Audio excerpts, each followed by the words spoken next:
In tonight's pre-election segment, we turn to the race for city councilor at large. Our guest is a former teacher in the Boston Public Schools from Dorchester who made it to the finals in her first campaign 2 years ago. We'd like to welcome Erin Murphy. Thank you very much for being with us, Erin. Thank you. Thank you for having me. I really appreciate this opportunity. So thank you. Erin, I know the first time you ran, you did talk about your background. Nowadays, at the other side of the pandemic, I look at it and I see that's what we call a pivot now. What made that happen in your life? The change from being a teacher to a candidate, yes. People often ask me, I say, like, I'm running to be an at-large city councilor for all the same reasons I taught in the Boston Public Schools for over 22 years. I care about the city, I care about the children and our shared future as, neighborhoods coming together and just working for everyone. People will say, like, why do you want to run for city council? You love your job as a teacher, but bringing people together is something I've done naturally as, school teacher. And especially when you teach kindergarten, you work closely with the families, not just the students. So connecting families with services that were needed and just really helping people is what I've always loved to do, and will continue to do that as a counselor. And a community advocate too. I always talk about not just as a school teacher in the neighborhood for a few decades, but also, always showing up and helping neighbors is something that I've done. So bringing that, mindset and work ethic to City Hall, I think now more than ever is very important. You've also devoted a lot of focus and charitable effort, mileage, I would even say, for people in need of recovery and mental health services. How would you tap on that as a city councilor? Sure. So I've been sharing that marathon story along the campaign trail for those who don't know it, but I had a family member struggling with addiction and was on Long Island in 2014. And I got that call in the middle of the night, that anyone who has a loved one struggling or is in detox and in a safe place, you never want the phone to ring. So when the phone rang in the middle of the night and I was told that, they were in a cab and that the island was closing, I didn't believe it because I thought, the city couldn't do that. That can't be true. But as we all know now, years later, it was true. And we're dealing with that now, right? And so I've, my loved one was fortunate and found their way back into recovery. Not many that night were. So I am very fortunate and always really thankful to the Gavin Foundation where, they were able to find recovery. So wanted to give back and wasn't a runner at all and went out and ran a few blocks. I tell people I started at the Garvey Park. I ran up to St. Anne's Church. I needed to walk to Pope's Hill. I just kept going out every morning, making it a little bit longer, got up to a few miles and thought, I'm just going to keep on trying, knowing if this was, this was small for me and that those struggling with addiction and recovery, it's so hard for them every day. So what I could do and sharing my story and just opening up to people and just making people know that, the stigma associated with addiction, I think is the #1 killer, that families who feel like they have to, struggle in isolation is something I really wanted to change. So got up to enough miles to keep training and got a marathon number. And I ran the marathon for the Gavin Foundation and raised over $50,000 for them. And I stay very close working, with the Office of Recovery Services and, all that's going on, especially down at Mass, Melnia Cass and those struggling there is something that I will make sure on day one as a city councilor, I'm taking a real holistic approach. A holistic approach, what would that mean exactly? Yeah, so I think a lot of times we just talk about those struggling, we drive by and we may see a lot of people out, and I do think we need to look at everyone involved, at those struggling. And as we know, the city has a lot of services and there are, people doing God's work there around the clock helping, but there's a lot more work that's needed to be done. And a lot of neighboring towns and cities, I think at this point, no longer can sit back. They have to step up and help us with that outreach. We have to also address the businesses and the homeowners. There's a school in that neighborhood that it's not just one group of people that is really hurting down there. So as a leader and a city councilor, I'll make sure to, listen to all of those that are involved and all that are affected down there and really come up with approaches to help everyone. to not blame each other, but how can we make sure that the homeowners and the renters feel like they're living in a safe community, which they deserve, those struggling. I think also when we put all of the services in one location, we see what happens, right? We have lots of neighborhoods across the city, and many people we know that people are struggling with mental health and recovery in every neighborhood.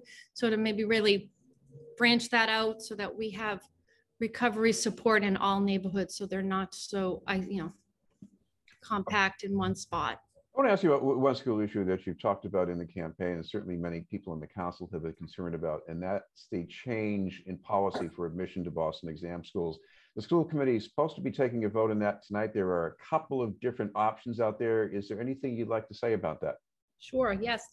First off, as a school teacher, mom, my youngest will be a senior at Mass Maritime. So I've lived through the school maze that many families struggle with in BPS. And as a teacher for over 20 years in the Boston Public Schools, I do believe that the focus should be on quality schools for all children, all families in every neighborhood. Only looking at sixth grade when the test happens is not how we're going to fix the inequities and fix the problems that we know so many families and kids struggle with in the school system. I do believe that we should keep it a merit-based exam entrance, but I also believe that we should absolutely have many other options that are wonderful options for families. I know in my own family, not every one of my kids was going to go to an exam school. It wasn't the right fit. So to think that that should be the only, school and the only option that we're focusing on, I think we need to really look at the whole school system. When we have so many fourth graders not reading at grade level, we really have to strengthen our elementary schools, our K-6. Also, once on the council, I'll make sure that we really look at making Madison Park and those partnerships we have and making it a world-class vocational high school. We're the only vocational high school in the state that has empty seats. We have a couple hundred empty seats there, and we should, with all of the cranes we see around the city and all of the unions and construction companies that really want to step in and are trying to help, like how can we make sure that we're preparing? I think also it ties into making sure we're preparing all of our kids for jobs once they graduate. If it's the college path, which we know exam schools put you on the college path, not everyone wants or should be on that path. So making sure there are other wonderful options for students. I want to ask you about the choice before the school committee. There are two plans with competition within economic tiers, but one of them includes a 20% that's strictly for the combination of grades and test scores. If you had to pick between those two, which would you vote for? More towards the grades and the merit-based. I think with the zip codes, when we're pitting kids against kids and neighborhoods against neighborhoods, it's never a good thing. And so it sounds like a vote for that 20% set aside for just right. the test scores and the grades. Right. I know as a teacher, especially special education coordinator too, I don't think we're going to fix the equity issues by just passing kids along. We really need to prepare them. And if we put them in a situation where they're not going to feel successful, that's never going to have good outcomes. So to make sure that we're really getting them at a younger grades, right? I was a kindergarten teacher for all those years, and we want to make sure everyone's leaving kindergarten, going into first, second grade, strong readers, critical thinking, able to, study and learn. And those are skills that you really need to prepare. We know there's students who get into exam schools over, all of these decades that it's been, an exam school. Even those who can pass the test and get all A's, it's hard to keep up, right? So to make sure that we're not setting anyone up for failure or to feel like they're not smart enough to, as their peers. I want to ask you about public safety, which is also a concern for candidates. In Boston, the figures don't look nearly as bad as in some other major cities, but we're just coming down from a weekend with 10 people getting shot in Boston. So where would you like to see progress exactly on that? Absolutely. I do say how when I'm door knocked over a couple thousand doors already, and making sure as a citywide candidate, I'm going into every neighborhood, and what I'm hearing on all the doors in every neighborhood, if it's Mattapan here in my neighborhood in Dorchester, Charlestown, East Boston, public safety is the #1 issue people are talking to me about at the doors. And we know when we go to neighborhood association meetings, civic association meetings, they always start off with the area community policing, giving an update. So it's always been, an issue that people care mostly about. I always say it's more than schools that people want to talk about. It's a quality of life issue, which is my #1 priority when I'm on the council, is to make sure we're connecting residents with, constituent services and quality of life issues, and public safety is absolutely top on that list. I think Boston Police do a wonderful job with their community policing, so I would grow on that, working more closely with like youth and church leaders, community leaders to increase that trust in neighborhoods. And if transparency needs to be needed, right, to make sure that neighbors and neighborhoods feel safe and that they're being listened to and heard. And, like I said, our community policing, other cities around the country model after that. So to make sure that our police feel that they're supported, because it's been a violent weekend. Crime is on the rise, right? The summer ahead, they're saying will continue, and we want everyone in every neighborhood to feel safe and support them. 2 years ago, you were endorsed by the Boston Police Patrolmen's Association, and it seems that they seem to like your candidacy this year, and you seem to be happy with that. There are people who respect the hard and dangerous work done by police who have problems with the culture, and they see the union as a main factor in that. What would you say to people who really worry about the union in that regard? Well, I know when I talk to the union members, and just know as a teacher and a union worker my whole life, right, that they do not defend the bad behavior of certain cops, and that does not reflect the whole force. So if there's a few cops not doing the right thing, they're the first to say, and I agree that we need to make sure that people are held accountable for bad behavior. And absolutely, that's something we need to continue. But at the same time, we should not throw the baby out with the bathwater and make this assumption that the entire police force is not doing a great job. And, many times when I'm out there, I see them, playing basketball across the street at the Hemi Park with kids out in the neighborhood. They're really doing a good job. So when things don't go well, we have to hold them accountable. And I do know that the union agrees with that. You also spoke in your campaign statements about housing, concern about renters who are struggling to stay where they are in Boston. What would you like to see done differently to help them?